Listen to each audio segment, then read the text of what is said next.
Suara gue serak nih. Gue minum kopi ya. Minum kopi. Boleh gue minum kopi ya?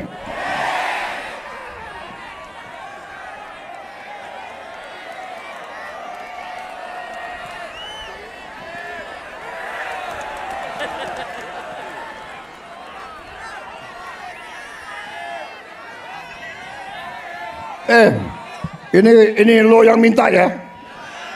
Gue kalau minum kopi gue bisa pidato 3 jam loh.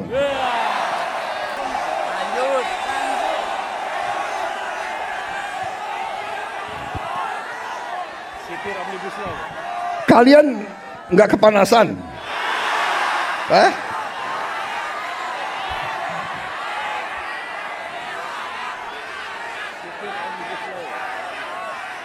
Saudara-saudara sekalian, saya ingin memberi hadiah kepada kaum buruh pada hari ini. Saya akan membentuk segera Dewan Kesejahteraan Buruh Nasional yang akan terdiri dari semua tokoh-tokoh pimpinan buruh seluruh Indonesia. Dan mereka tugasnya adalah mempelajari keadaan buruh dan memberi nasihat kepada Presiden mana undang-undang yang nggak beres, yang nggak melindungi buruh, mana regulasi yang nggak benar. Mereka memberi masukan ke saya dan segera akan kita perbaiki, saudara-saudara sekalian.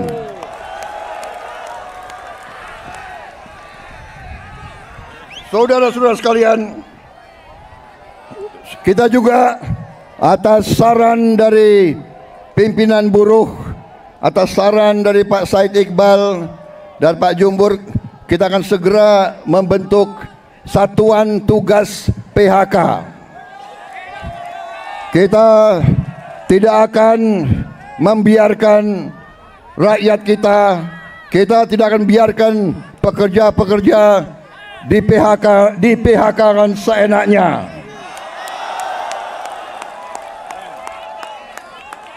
Bila perlu tidak ragu-ragu kita, negara akan turun tangan, saudara-saudara sekalian. Saudara-saudara sekalian, juga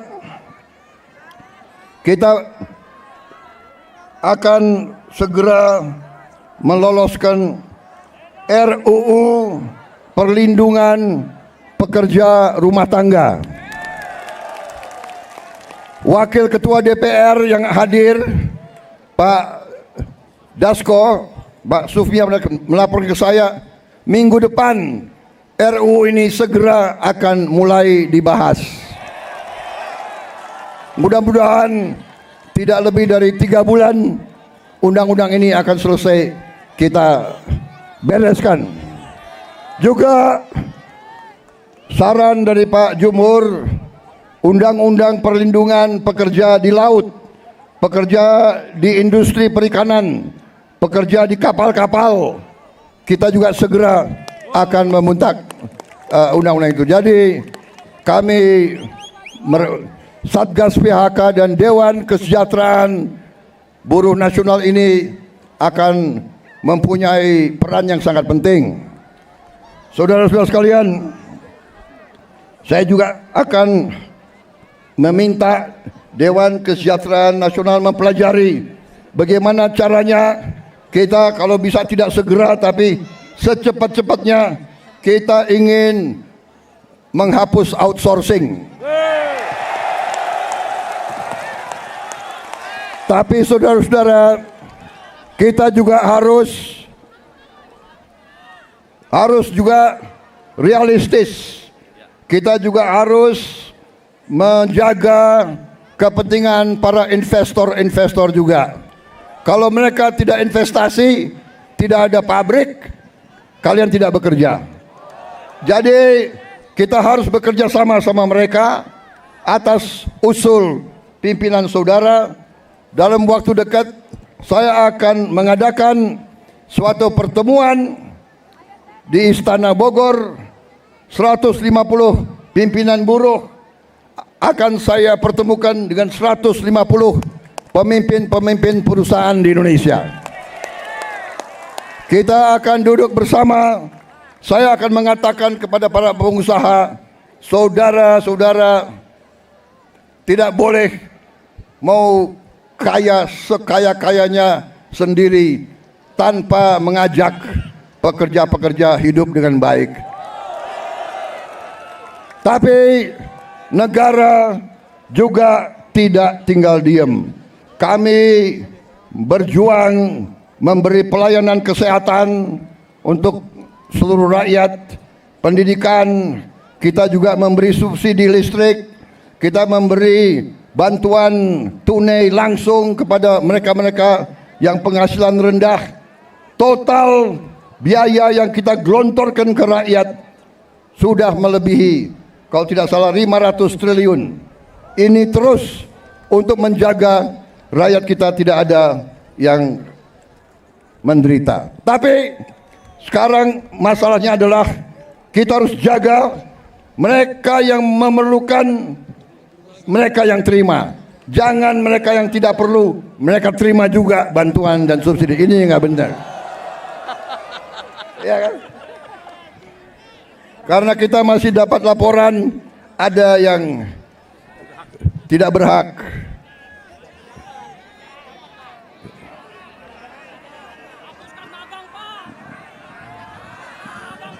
Saudara-saudara sekalian,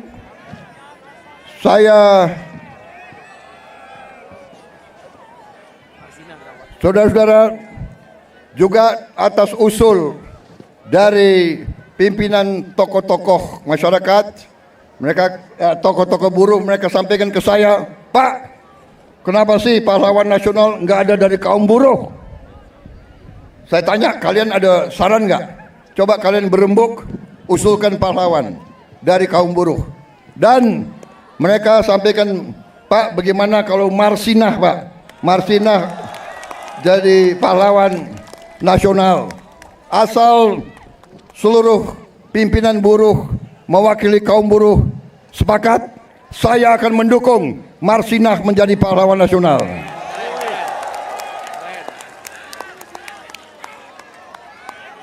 Cukup?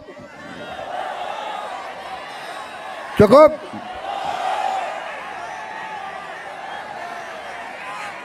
Cukup? Suara gue serak nih. Gue minum kopi ya.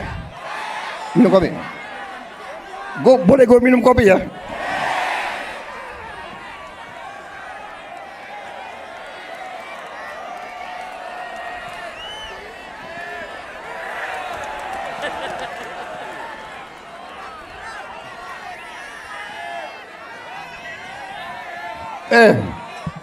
Ini lo yang minta ya.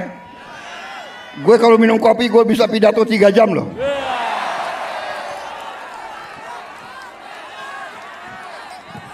Lo orang gak kepanasan ya?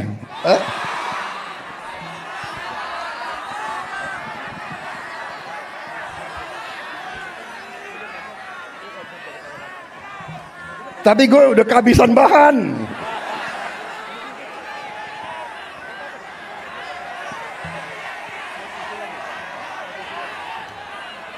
Saudara-saudara, dalam rangka juga pemberantasan korupsi, saya mendukung undang-undang perampasan aset. Saya mendukung.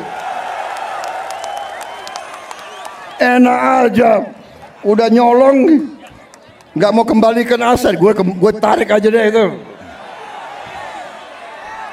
Setuju? Bagaimana kita teruskan? Kita teruskan perlawanan terhadap koruptor. Nanti lu dikasih duit, lu demo untuk koruptor. Hah?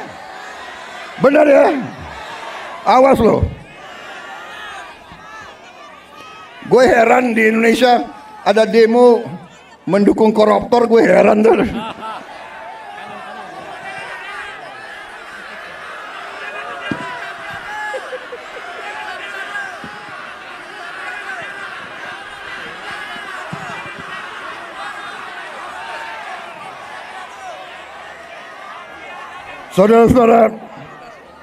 Saudara-saudara, saya punya teori ekonomi sangat sederhana. Kalau orang-orang yang berpenghasilan rendah mendapat penghasilan yang cukup, dia punya daya beli. Kalau lo orang gajinya cukup, pasti lo ingin beli barang, benar nggak? Lo pasti ingin beli sepatu untuk anakmu, ingin beli baju untuk istrimu, ingin beli motor untuk dirimu sendiri. Benar? Berarti pabrik sepatu hidup, pabrik baju hidup, pabrik motor hidup. Berarti si pengusaha juga akan menikmati semua untung. Berarti mari kita bangun Indonesia. Mari kita jaga kekayaan Indonesia, supaya kekayaan Indonesia dinikmati oleh seluruh rakyat Indonesia. Saudara-saudara, kita akan tegakkan undang-undang yang benar.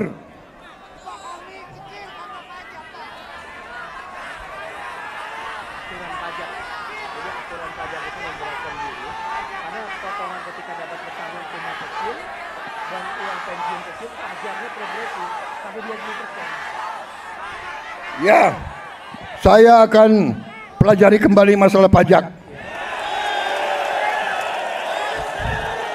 Pajak yang besar untuk orang yang penghasilannya besar. Lo orang gajinya nggak besar, jadi ngapain dipajak? Tapi kalau pajaknya sedikit-sedikit boleh dong. Boleh ya. Ya, kalau pajaknya nggak terlalu besar boleh ya. Ya, bayar deh dikit-dikit deh. Jangan progresif. Ya, itu nanti tugasnya Dewan Kesejahteraan Buruh Nasional. Oke. Cukup. Terima kasih.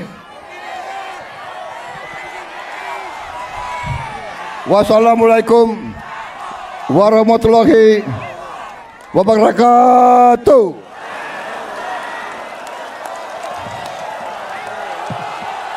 Terima kasih. Terima kasih.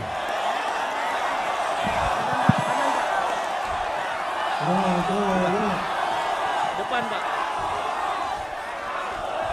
Terima kasih. Terima kasih. Kalian pada sabar menunggu saya. Kalian panas-panas mau dengarkan pidato saya. Terima kasih.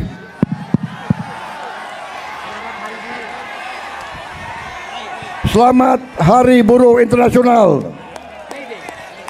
May Day, semoga Tuhan Maha Besar melindungi kita semua. Semoga kita bekerja terus bersama-sama.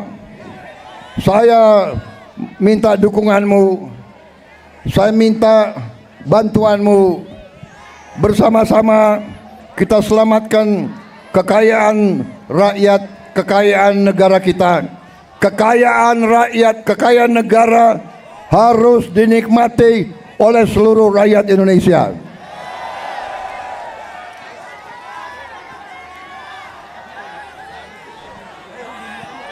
Dan saya sudah berkali-kali mengatakan, saya akan tegakkan hukum.